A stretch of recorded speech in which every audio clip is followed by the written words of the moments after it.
around the NFL. Here's Shea Norling. Shea? Hoodie, I'm feeling a little fiery today. I've got some opinions ahead of the draft, and I want to start Today. well, maybe especially today. I want to start with an argument Cap and I had about half an hour ago. Here's why I'm not drafting a wide receiver in the first round, personally. Not with the 9th pick. I'm not moving up for one. I've been consistent on this. I want an edge rusher. Now, I'll preface this by saying I am somebody who believes in this modern age of football, the two most important pieces on your team outside of your offensive line. So I'll say three most important pieces. You have your quarterback, you have the guys protecting your quarterback, and you have the guys rushing opposing quarterbacks. That's the three top most important positions on your football team for me in the year of our Lord 2024.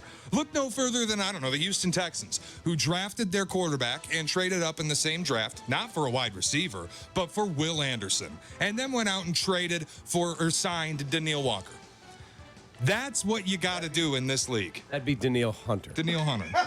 Whatever. I'm fiery. I'm moving too quickly for myself. Anyway, CBS Sports Top 100. How many of the top 100 were wide receivers?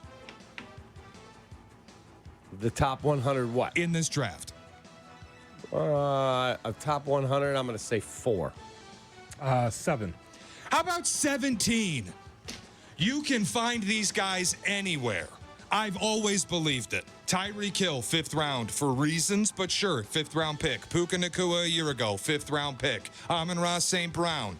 List goes on. Nico Collins and Tank Dell led the way for Houston. I must have missed where they were top 10 picks. No, they just found their quarterback. No, so they could go trade a 2nd round and more so they could get Diggs because we don't have a star. Oh, my gosh. It's almost like all pro receivers get moved every offseason. Here's another thing. Just remember, Shea is a Patriots fan in which the wide receiver was not necessarily a luxury. Correct. He comes from a team where the system matters. If you pick up a wide receiver and if he can run your system, that's fine. Correct. But that doesn't work for everybody. Correct. And he's going to pay Diggs $25 million a year when I might be able to get a superstar on a 5-year deal. Rookie. Absolutely. I'm not arguing the financial aspect. I'm just telling you can get wide receivers in the late rounds, and all-pro guys get moved every offseason. Devontae Adams got traded. Tyreek Hill got traded. Stephon Diggs has now been traded. Justin Jefferson sounds like could get traded next offseason if he's not happy with a franchise tag.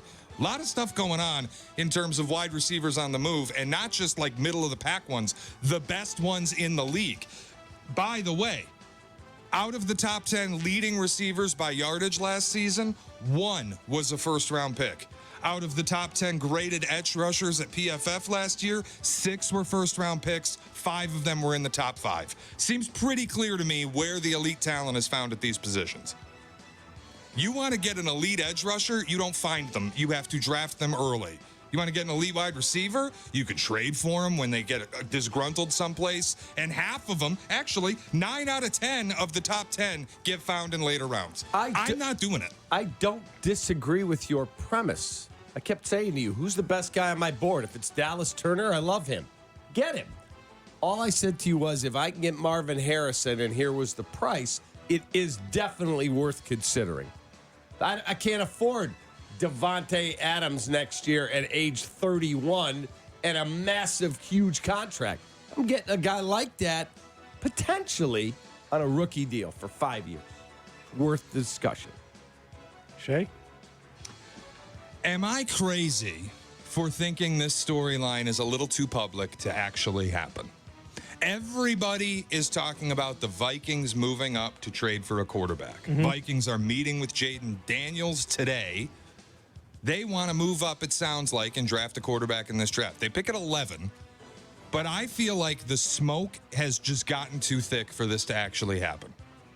When you think about the NFL draft and the teams that move up to draft a quarterback, typically it's not the one everybody thinks is going to. It's the Bears out of nowhere moving up and getting Justin Fields. It's always teams you don't expect that make these moves. It's very rare that it's the team everyone is reporting will do it that actually does it. So, I don't think the Vikings are moving up. So you've seen what I've seen then. So 11-3 or 11-4, getting into the top 5 of the draft. You saw this too, correct? With the Vikings. I did, yes. Okay. So That's why they made the trade with Houston to acquire pick 23. I'm just wondering, Shea, whether or not you're shaking your boots that the Vikings and the Patriots will be making a deal where the Vikings try to get up to 3 to try to get themselves a Drake May. I'm not really, because from what I've heard, if May's on the board at 3, he's going to New England.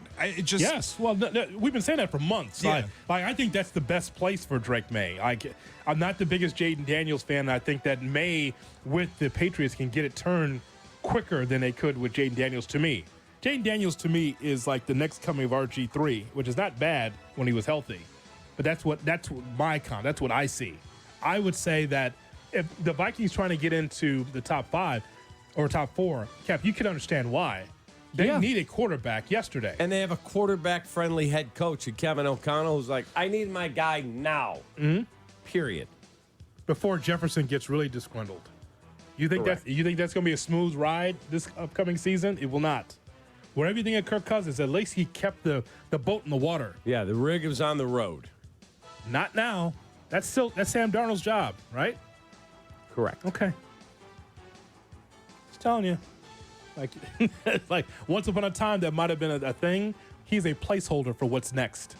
That's correct. So that'll be all. But you can understand, Shea, why they trying to get in there, because they look at the quarterback situation. They can't be confident in that. Are they? Of course, I don't think they're confident in it, but I just wonder if they're really that motivated to move up. And if they were, would we know this much about it?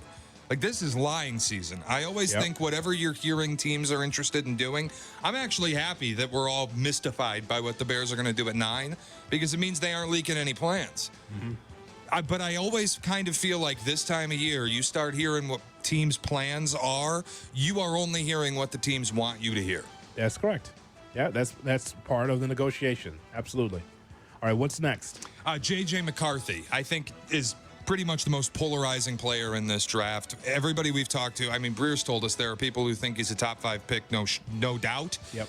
There are other people who think he's a second-round grade and they wouldn't take him in the top 30. There are people who think he can't play. There are people who think he's a superstar.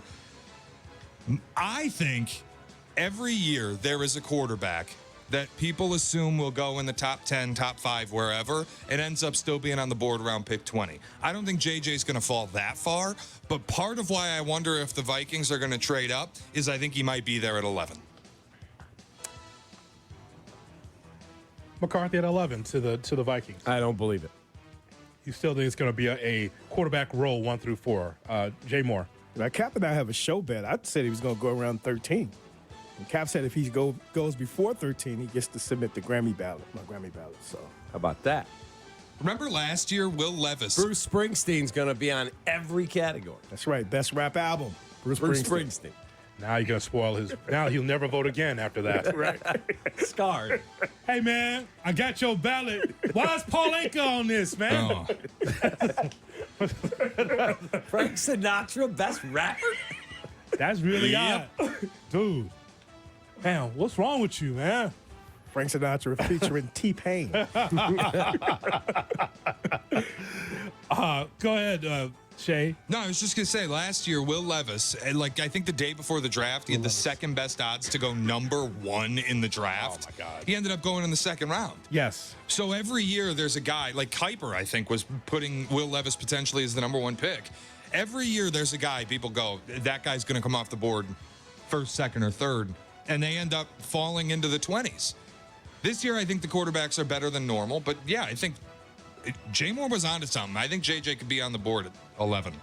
I don't know if he slips past Minnesota, but he'll be there, I think. All right, that's around the NFL, and Deal Breakers is right around the corner. You're listening to the Cap and J Hood Morning Show.